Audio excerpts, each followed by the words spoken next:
So, this week we're talking about two more of Strange New Worlds season 3 episodes.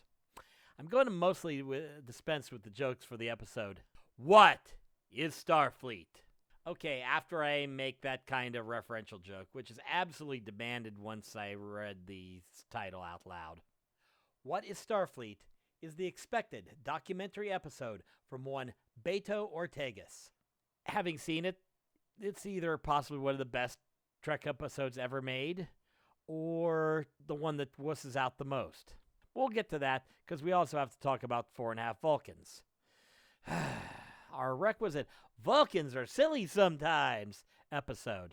So let's get to our spoilery stuff and discuss the mix of profound and stupid. This is Treknicity.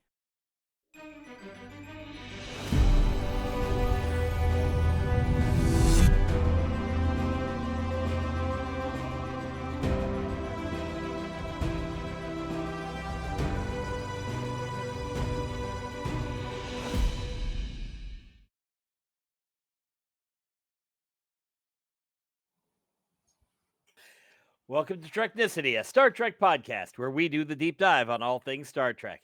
I'm your host, Patrick Murray, and playing number one to my pike is Kat Drake. Hello, happy Pride to all of our UK listeners. Yeah, good to keep it going out there. Okay. Yeah, we had ours back in June. That was kind of fun. So Lars was there and everything with us. That was great to have him along. We didn't look at all gay. Well, maybe I didn't, but yeah, anyway, never mind. Okay, in this episode, we're talking about the season 3 episodes. What is Starfleet? And 4.5 Vulcans. And yeah, we're heading for spoiler territory at Warp 5. I wrote that and I still couldn't read it. I am proud of me. Okay, so let's hop into Pelia Watch because we're ready to go. Pelia! I hate her. With Scotty on board and Carol Kane no longer in the main credits, we're tracking the inevitable departure of the quirkiest Enterprise engineer. You're so hoping for that. So here's the thing. If Pelly was anywhere in the montages of What is Starfleet, I wholly missed her. I don't even remember Scotty showing up. That's how stripped down they got on that. Although the way the episode was shot, it was almost a relief not having either of them show up in a meaningful way, because it probably would have taken away from the story till it went off the rails. But since the next ep is completely silly and insane, yeah, it's full Carol Kane time. Although they did miss one hell of an opportunity when they made everybody all Vulcan-y. A Vulcan Pelia would have been spectacular in the most weird way. Like she said, certain drugs didn't work on her in the 80s or the 90s. So, or last week. Yep. Yeah, we'll get there. So let's get into this. First episode is going to be What is Starfleet? So we start with the disclaimer that says, in accordance with the United Federation of Planets Freedom of Information Act, this documentary includes security footage that has been declassified by Starfleet Command in the spirit of transparency, with a nice little Starfleet logo at the bottom. It starts off like a proper documentary should, with a single shot of a star and Beto Ortegas narrating as it then cuts to footage of Starfleet officers, specifically the crew of the Enterprise. He states that Starfleet presents itself in big words on the screen: duty, honor, and peacekeeping. We get a shot of the Enterprise in the dark of space with her lights coming on. His question: what separates the Federation from an empire? Both colonize. Both impose their laws and doctrines on others. Are they explorers as they claim, or soldiers as they appear? This is intercut with action shots from what will be the episode, some beauty shots of the ship and systems, and some infographics where half the info is classified. and ultimately builds to the title card. What is Starfleet? Title card. A film by Umberto Ortegas. I mean, yeah. Yeah, we definitely need the bell for that one. Why would you bring the bell back? Because No. what is Starfleet? Oh wait, yeah, that makes sense. Yeah, Literally the title. I forgot about that. Okay. I won't even tell you what. I'm not going to touch it for 4.5 Vulcans because let's be honest, that's just a shitty Spock joke. It really is. It's a really bad one. I mean, yeah, but the opening. we'll rip on that later. So yeah, now the great thing is this is literally what Star Trek podcasts like ours and others have done in asking questions like this. And literally, prior to you joining up, we had an episode where we did an episode talking about is Starfleet a military or not. We concluded they were, of course. Yeah, I mean, yeah, definitely with the hierarchy and command structure, it could be seen as a military. Yep. But then it also seems to have its own branches for certain things, like with the Enterprise's mission. Yeah. Now, I will say the other thing is 2 minutes in, I was sucked into this episode, and I think I was ready to say this could possibly be one of the best in all of Star Trek. Till I got to the end, I was still holding on to that. But yeah, at a certain point, it just hit. Yeah. Yeah, when we get there, I was going to now after I wrote this, but before we got to recording today, I was going to watch some other other podcasters that do their recaps, but I Yep. realized I had to stop because I can't get contaminated by what I got to say about this. And Yeah. I would, if I had gone too far, I'd have colored my opinion way too much. But because I could already feel it watching, and I knew what I was going to go for. So, by the way, also, did you get? It was just me, or is this episode dense as hell? It is. It seems like they're trying to do a bit too much. But then again, it's a documentary, so it needed that crunch. And I It think, did. and I think, up until where they failed to stick the landing, it's exactly what we needed for a documentary. Definitely. Let's get into this. So we get shots of some of the officers. Pike explaining duty, Ortegas with the snark, and Spock explaining the violence is acceptable, and also talking about some self-harm he did. Lon talks about getting hurt and fighting, intercut with shooting training drones spectacularly. Una talks about being the number one, and Uhura talks about a mission brief. We get the following. On stardate 2177.9, Lutani 7 was attacked by sister planet Kazar, as Kazar attempts to lay claim to the Lutani system and its resources. Lutani war casualties 9 million. Kazar war casualties 119,000. We find out that the mission is to transport supplies to Lutani 7 and something called a Jakaru, which is listed as livestock and will apparently be traveling outside the ship.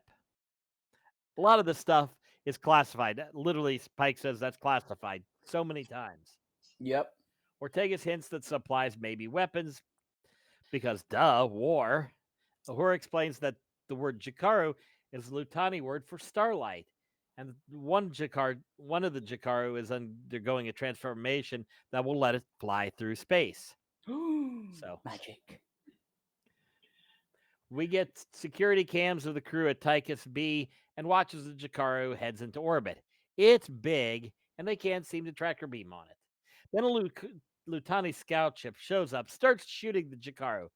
We see everybody react to something, and the cameras get all screwy. Then the Jakaru blasts the Lutani ship. They go into rescue mode as Pike yells at Beto's cam because it's apparently in his face. Now, I think one of the effective things we saw here is they were definitely holding out things that the crew knew. Usually in a Star Trek episode, we know what the crew knows.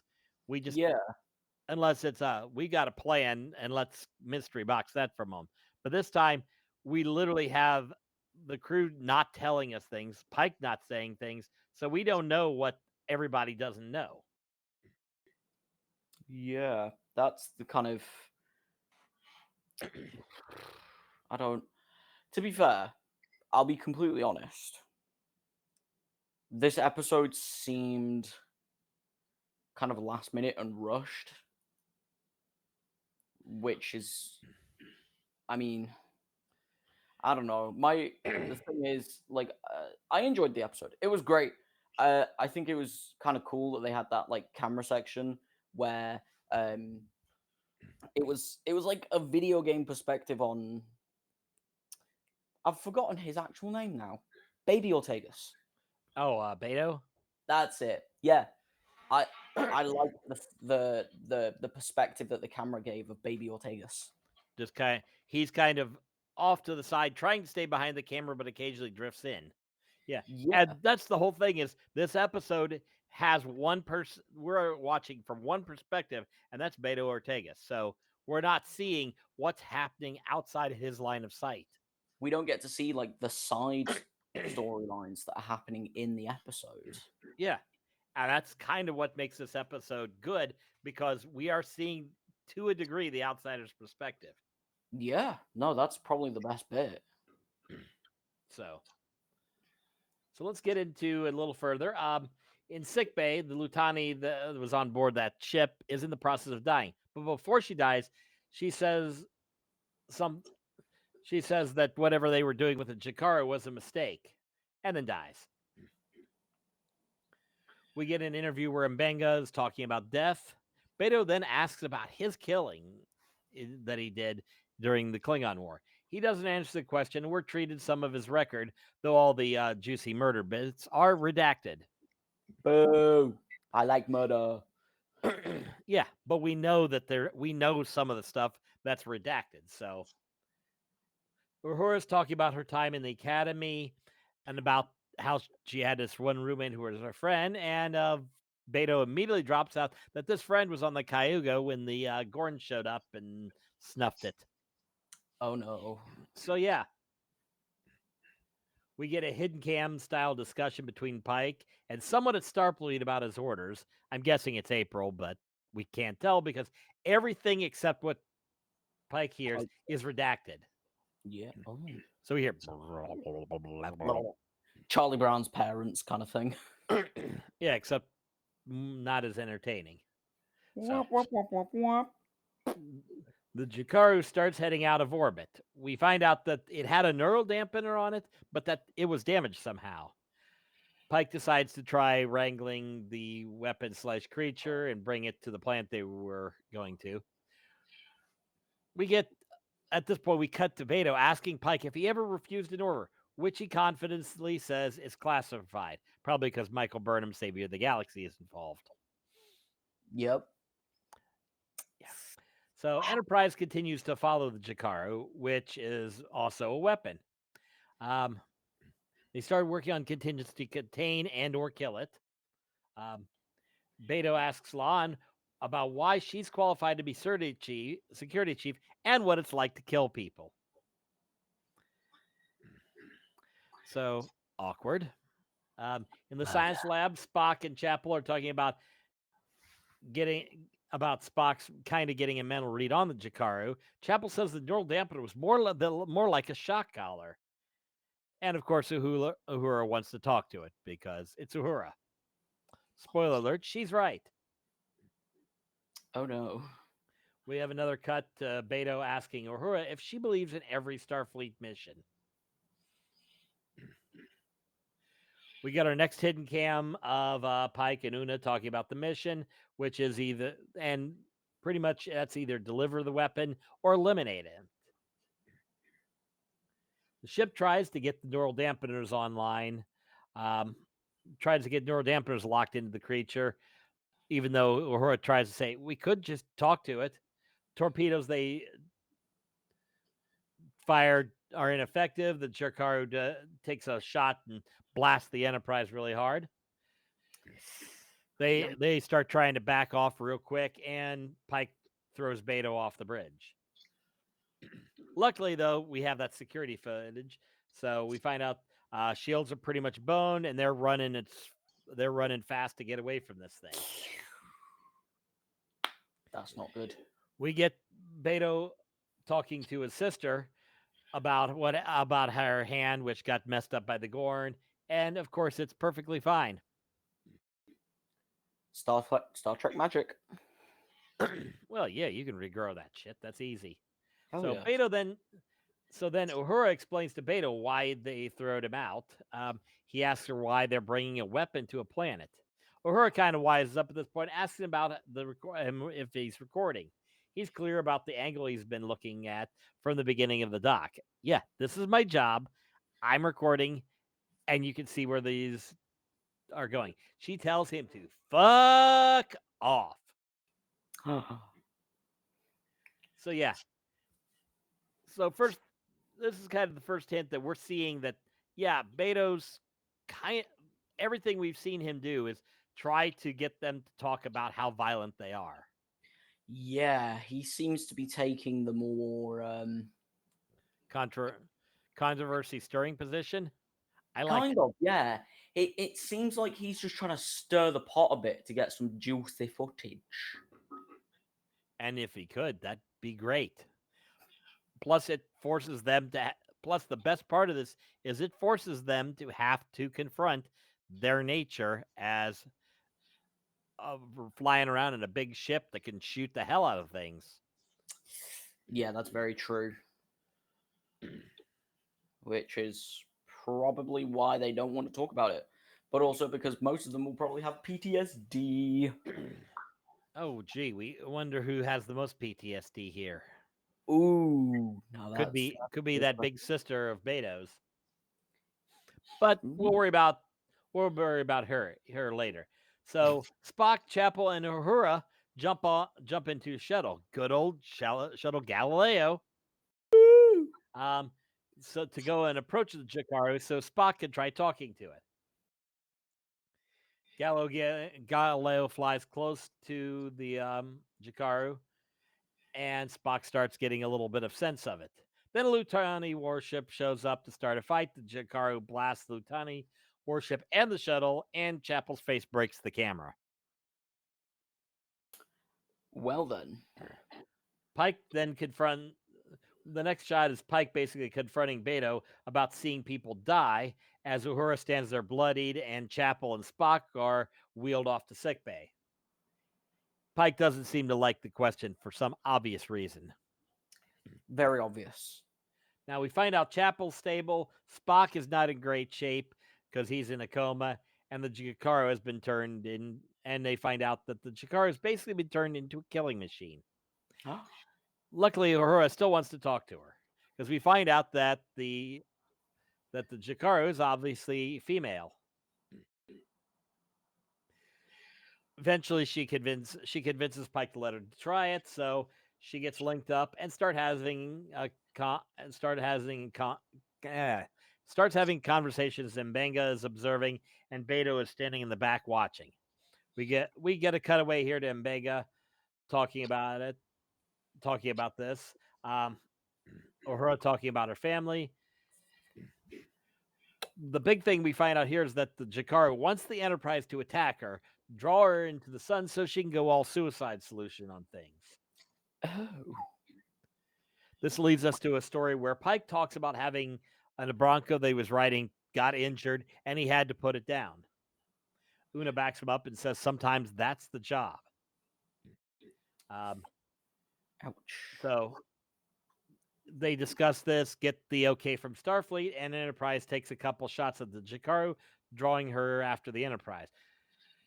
As they are heading for the sun, the Jakaru then asks about her children, starts conversing with Uhura about her children, who she's afraid are going to get turned into weapons, and Pike promises that he will take care of it. This cuts us back to Uhura talking about Starfleet's mission and comes to an understanding with Beto about things. And we discover that apparently Beto's motivation is he's pissed at Starfleet about taking his sister away and for her getting injured, and that's kind of his motivation to make this documentary. So, we've got the person with anger proven wrong trope going on. That's what this is. Oh no. Yeah, this is the if you're familiar with any of the Christian films, the God's not dead. First, God's not dead jumps to mind on this one, where the professor turns out to be the angry atheist, but then in the end, when he gets hit by a car and dies outside a Christian concert, he gets saved at the end because suddenly he realizes that's basically what we're dealing with here. Oh Lord. Yeah, That's no. To be that's fair, he's angry, so he's trying to hurt Starfleet with his documentary. But no, they will show him in the end because they'll this is yeah where this goes off the rails.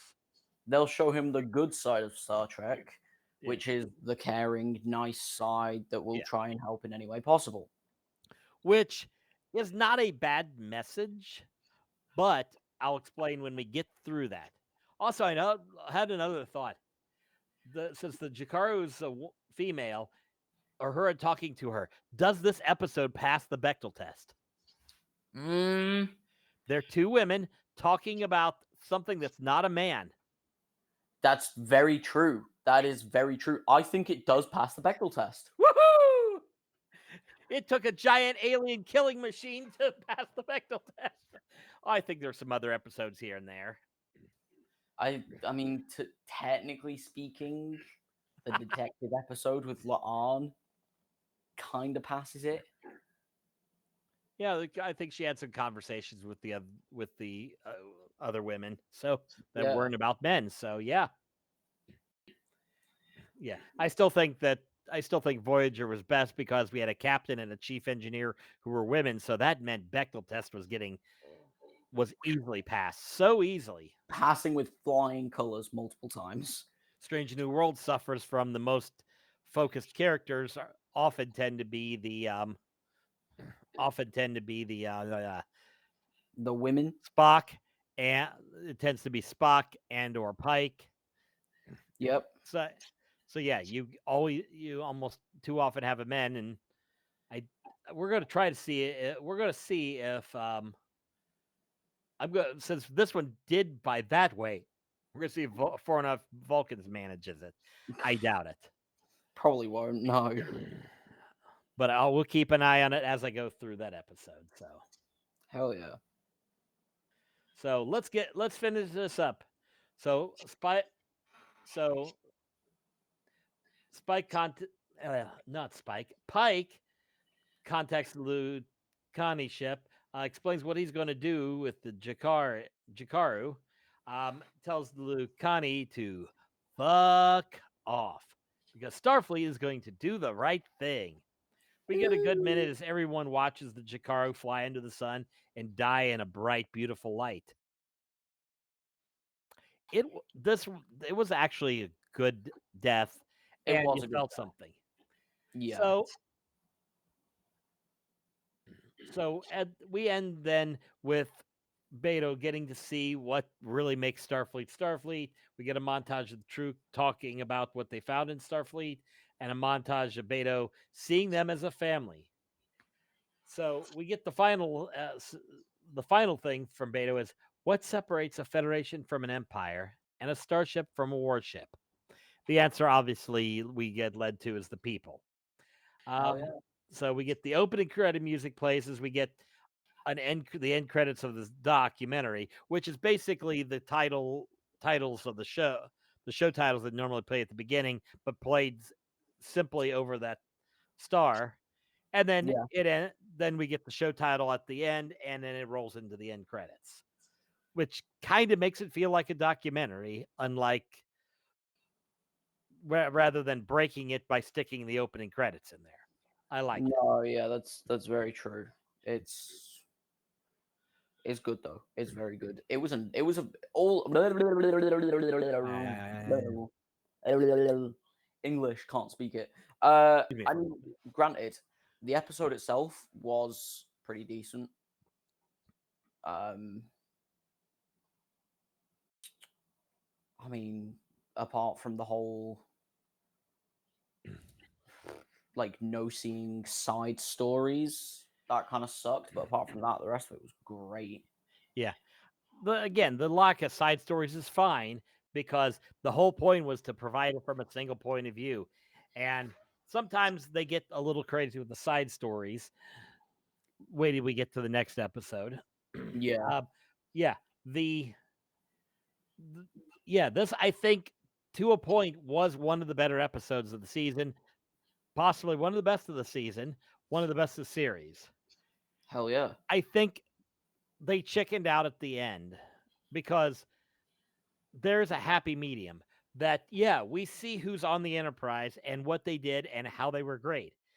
But all kinds of episodes from the original series on is you get to see somebody who is not the crew of the Enterprise or whichever ship / station. Yeah. They are the bad Starfleet officer. I mean, how many bad admirals have we had? Like Multiple. most of them? Pretty much, yeah. But yeah, the point is what separates them is what separates the Federation from An the empire. empires is the people. Silent Breed is people! But the people are fallible. And being able to document that would have helped this episode a little more.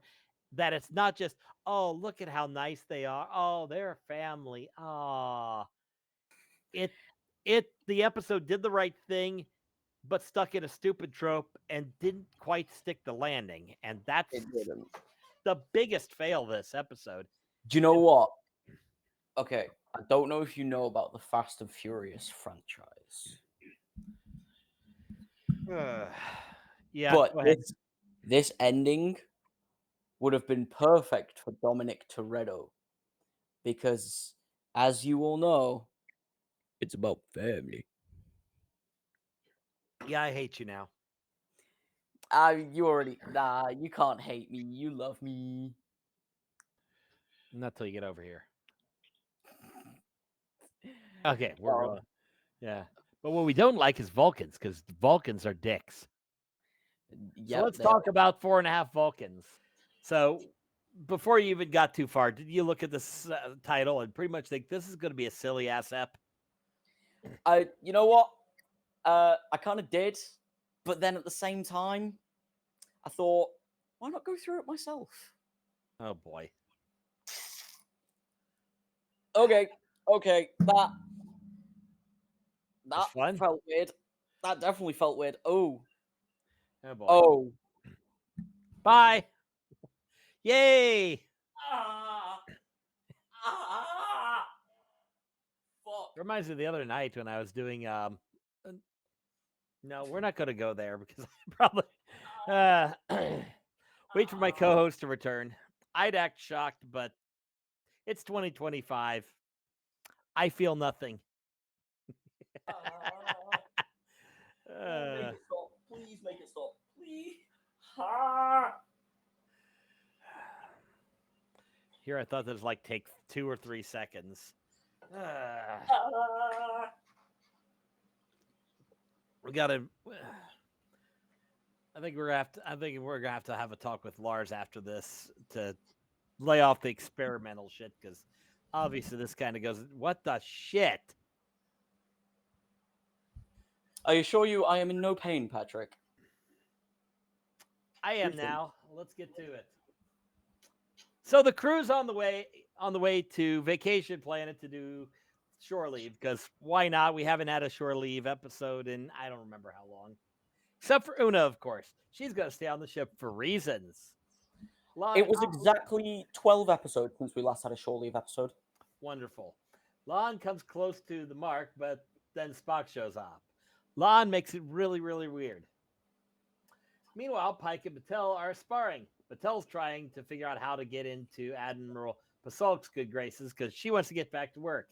So she's going to do dinner. Because, yeah, Vulcans are into that. But the Vulcans call the ship with a mission to fix something on the planet Tazar because, get this, The Enterprise is the only ship close enough. Well, Haven't in heard that that one case, in a it while. would seem highly logical to do that. Yeah, except that this is the trope that happens every 5 minutes. Pelia, of course, wants a high five because it's Pelia. The only snag to this, the Prime Directive is still in effect, and the population of the planet knows about Vulcans because the Vulcans visited them before they had the what is it called? They had the Prime Directive, and that the which planet is it again? I cannot remember the planet off the top of my head. It's supposed to be faster on this. Tazar. They're aware of the Vulcans, but they don't have space travel yet. They don't have warp travel, so they're still under Prime Directive. So, but they also have really good scanners. So you can't just fake being a Vulcan. You actually have to become you have to become a Vulcan. So Chapel whips up a batch of her good old DNA altering goodness, and Pike, Uhura, La'an, Chapel, and Pelia, except for Pelia, go through some crippling emotional stuff. Pelia doesn't because apparently her lanthanite DNA won't let her change. So she's all disappointed and sad because she had the same problem a few times in the past with LDS. I think you are referring to the drug also known as LSD. Yeah. Better Vulcans than you have gotten it wrong. Thank you. And we get our 4 Vulcans, plus the scariest version of Anson Mount Hair I've ever seen. So, so that's 5 Vulcans. No, it's 4.5 Vulcans beaming down the planet because Spock is only half human, and Vulcans are dicks. I find that highly illogical to refer to my species as male genitalia. And I find that you could eat my ass with a spoon.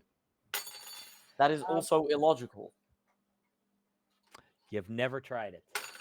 We get a slow-mo hallway walk because with our new Vulcans in full Vulcan garb, because we have to have at least one slow hallway walk during the season because we haven't had one yet.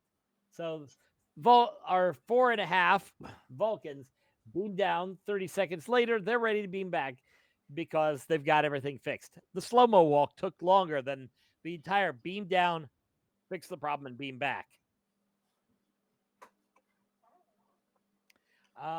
Mbenga breaks out the reversal serum. It's totally ineffective. And the new Vulcans are all logical about it. As for Spock, he pretty much indicates the Vulcans were being dicks the entire time. Because Vulcans are dicks. Back from the credits, Spock is concerned about these new Vulcans. They say they should be able to handle their personal lives completely logically. I sense hijinks. So after a set, but we find out after setting up some of the individual stories, which we're going to get to, that Pike calls all the senior officers together, has eliminated all the chairs, and announces that our new Vulcans are going to stay Vulcan and probably dicks. So yeah, it's a silly episode with silly Vulcans being silly. There's no logic to this. You are correct in this case, Patrick. There Yes. does not seem to be any form of logic to this episode. Yes. And if you argue with me, I'm going to tell you to go fork yourself. Is that a euphemism? Yes. Highly illogical. But I will use logical from here on out for those euphemisms because yeah. So let's start off with Neota and Beto and Erica. Beto shows up and Vulcan Neota has issues with Beto apparently, and she endeavors to fix them. A little later, Erica joins Beto and Neota, who seem to have suddenly become Vulcan twins. It's quite perplexing. Especially since he seems to talk exactly like a Vulcan. Erica confronts Neota about this in her quarters, about Beto being all weirdly Vulcan because now he's taking a sonic shower. More on that later, I'm sure. And we find out that Neota mind meld neutered Beto because Vulcans are dicks.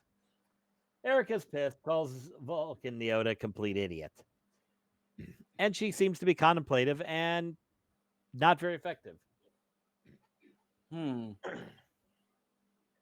So the thing here is we got two real things in play.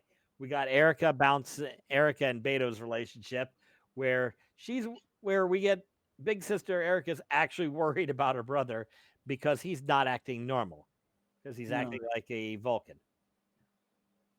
And as for Uhura, I think she's turned up the Vulcan control shit to 11. Yes, it does seem like the most logical explanation in this case. It does seem she may be altering Beto in some way. Yeah, she mind logicked him instead of mind logicking his brains out. You know what? Which was more fun to watch. I will give you that point this one time, Patrick. Yes, you were logical. You know you wanna.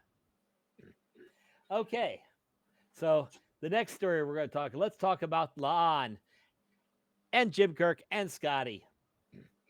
So Jimmy shows up to give his brother some shit, but since Sam's already gone down to the planet, Jim invites Scotty, who's doing transporter room duty, and he decides also let's invite La'an.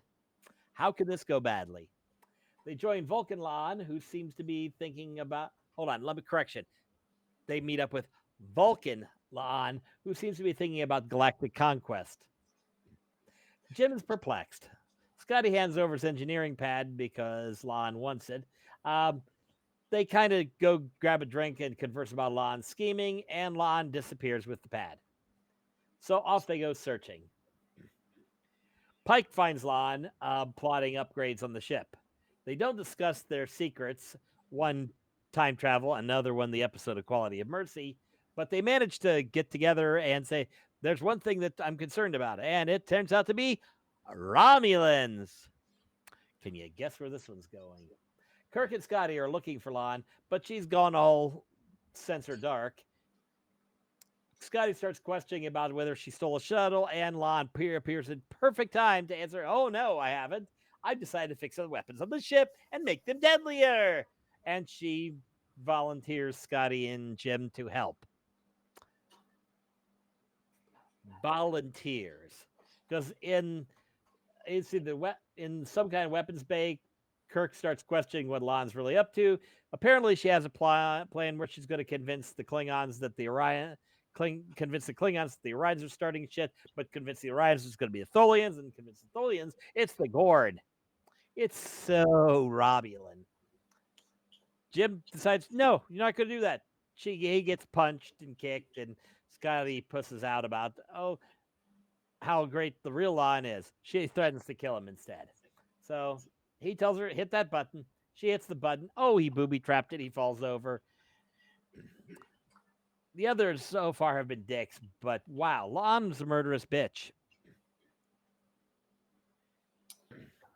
I mean, in that situation, she was thinking quite logically, trying to resolve future conflict before it happened. I mean, from a tactical standpoint, she did make the right decision. And this is why Archer just said, screw you, we're going. Okay, but yeah, the fun part is we got some good hijinks with Scotty and Jim Kirk, and it works. We're not getting too much into the, hey, let's say, hey, look, it's Kirk and Scotty crap. It kind of felt natural. It kind of felt good. So we had fun with that. Plus, La'an being psychotic is great. Our third group, we get Pike and Batel. Pike's cleaning the hell out of his quarters because apparently his senses have cranked up to 11, and he perceives he's much more capable of sorting out everything for Batel's dinner with Pasalk, including correcting for the human smells. Because Vulcans are dicks. You know what I mean. After Vulcans decide to stay Vulcan, Pike and Una discuss his insane 42-minute shifts plan. As in, yeah, every 42 minutes they're changing some kind of shift. Because he's a Vulcan, therefore a dick. So we cut to the dinner. Pike and Pasok are talking Vulcan cooking and just talking down to Batel. Batel tries to sell herself. Pike starts undercutting her incessantly about how she's not ready, till she finally snaps and tells them to both go logic, write the logic off, blasting Pasok about being basically racist and Pike for making shitty sorbet. Pike takes her sorbet with him when she throws him and Pasok out.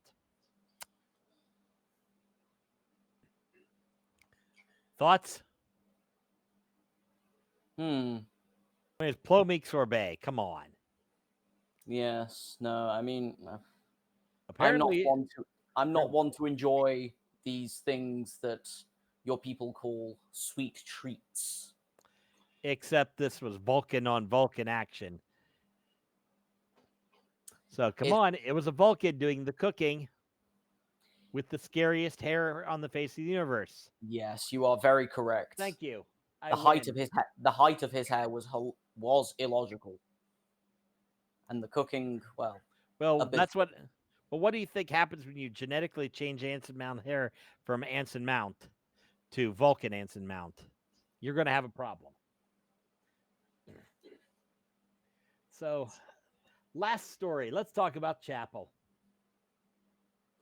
Spock shows up to talk to Vulcan Chapel, but she's busy blowing shit up with Mbenga. Kind of reminds me of when he starts handing off stuff in a prior season, the episode Those Old Scientists, when he's passing out safety gear very quickly to crap. Why am I blanking on names? Remind me of the name. I cannot remember. Lower Decks. Boimler, thank you. I was almost there. Yeah. Almost remind me of that. Basically, the thing is, she's running 6 experiments besides developing the serum that'll fix it. Because she's Vulcan. Mega's concerned. She basically tells them to logic off.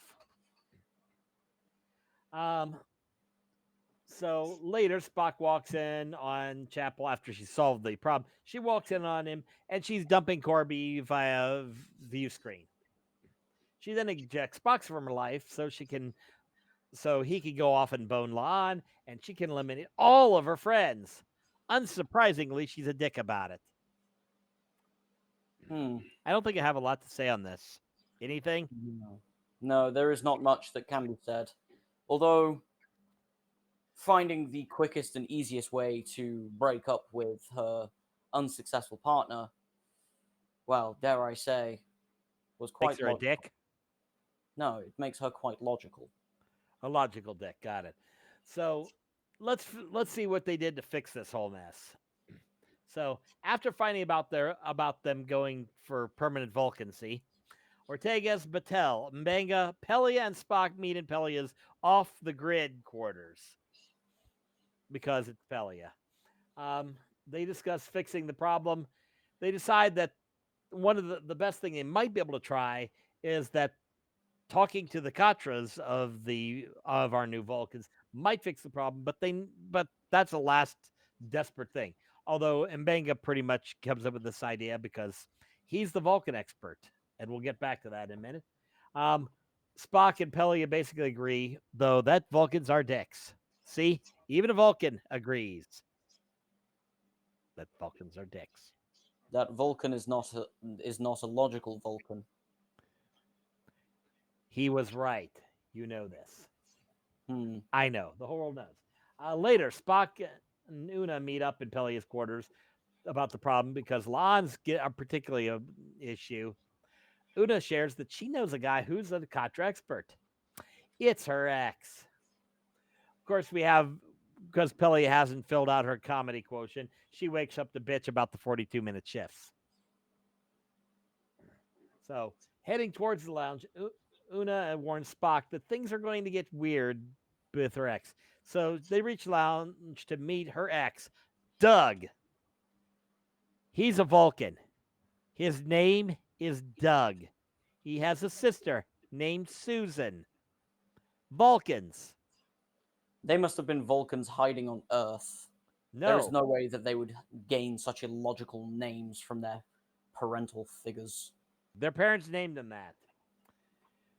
Of course, it gets weird because I have no idea here. I can't say anything other. This is really weird. But then Una claims to have married Spock. Spock joins into that bullshittery, and it just keeps getting weirder and weirder and weirder. And apparently, Lirpas are how Vulcans make dick jokes, because they were talking about the size. Because obviously, they were talking about the size of Spock's Lirpa. Yes. I made many a joke like that back in my academy days. Spock thankfully breaks the tension with the drink in Una's lap. And after talking quickly at the bar, Una leaves so Spock can explain the problem and we can get out of this really weird shit. So Spock and Doug discuss Una's lies. Doug is impressed how much Spock could lie and kind of starts almost pining to be human. Or just at least to get a full human experience. Spock then lays out the need for some good Contra experience because that's going to be how they get out of this. But the point I wanted to make with earlier, Joseph Mbenga, if you remember from the original series, he appeared in a couple episodes, and his specialty was Vulcan physiology. In the prior episode and this episode, both, we get references to that. So, correct. Yes, he does seem to know his way around a Vulcan body quite well. Almost as much as Chapel and Una and apparently Lon as well. It reminds me of Data and that one human he meddled with. I do not remember her name as she was inconsequential. Which one, Tasha or the one girl he got as a girlfriend and then deleted the subroutine when he broke up with her? Inconsequential. I do not remember. So much for the Vulcan memory. I like it. So let's get this sorted out here. So with some Contra knowledge, Spock throws 3 of the Vulcans their true selves, and they get returned to normal real quick. So each of them realize they made some really bad choices. Pike and the beautifully and gloriously returned Anson Mounthair rush off to fix things with Batel. Uhura goes off to fix things with Beto, and Chapel goes off to fix things with everybody. That leaves us with Lon. Spock goes and confronts Lon in her Katra space. Lon's still kind of pissed off, though. Spock theorized it might be that augment blood of Khan.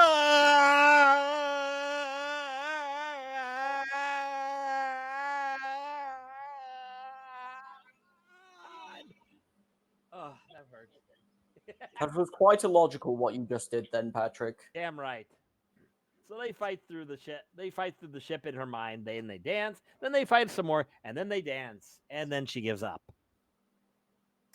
Yeah, I'd put more into it, but I'm totally not invested, and I'm not giving them a ship name because I don't want it to happen anymore. Okay, so Beto's kind of a little pissed about the brainwashing. Uhura, our communications officer, apologizes for not being able to communicate her feelings properly. But they have a few hours of shore leave, so Pike is obviously in the shithouse as Batel's standing there cleaning. Pasalk calls and says that her chewing his ass convinced her that she should probably go back to work.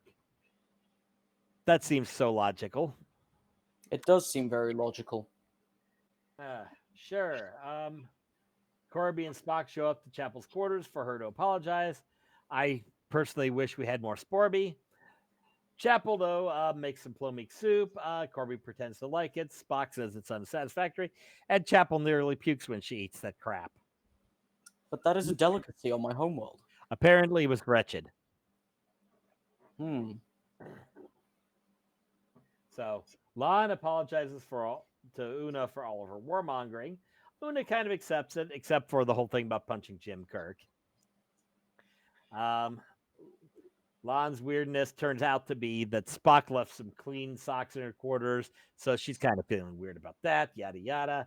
Una then shares a story about some crazy sex time she had with back when she was still a cadet, something about skinny dipping in hot springs after stealing a shuttle. And it turns out it was with Doug, who's standing there with flowers, ready to take her out. And Jim and Scotty are drinking scotch, and Scotty says, I could get to like this, as they discuss their lack of plan. And then they wink at the audience about making a really, really, really good team. Yeah. They almost got through an episode without making, hey, we make a great team because we are from the original series thing. Are you talking about a reference? You aren't following along, are you? I am following along. You failed then. Wholly, absolutely. Your actions are highly illogical today, Patrick. Kidding, I run on logic at all times. I am the most logicon that ever logicked the logical. Yes, I have no but idea what the hell that means. currently at the moment, you are quite illogical. But I'm also the greatest thing since sliced bread. Although, to be fair, sliced bread is kind of pointless when you get a good knife and you can cut a good chunk off a loaf. Why am I going on? No, you know what? You are correct. Sliced bread is illogical. Unless you're making unless you got to make 100 sandwiches real quick. That's usually the best time for it. Usually, yes. So, quick pause and record here. How do we want to get you out of the whole Vulcan thing? Oh, I'll just do the normal outro just as Vulcan Cat. Oh, okay. So we don't want to leave it. Okay. Okay. So I assume you'll cut that, Lars.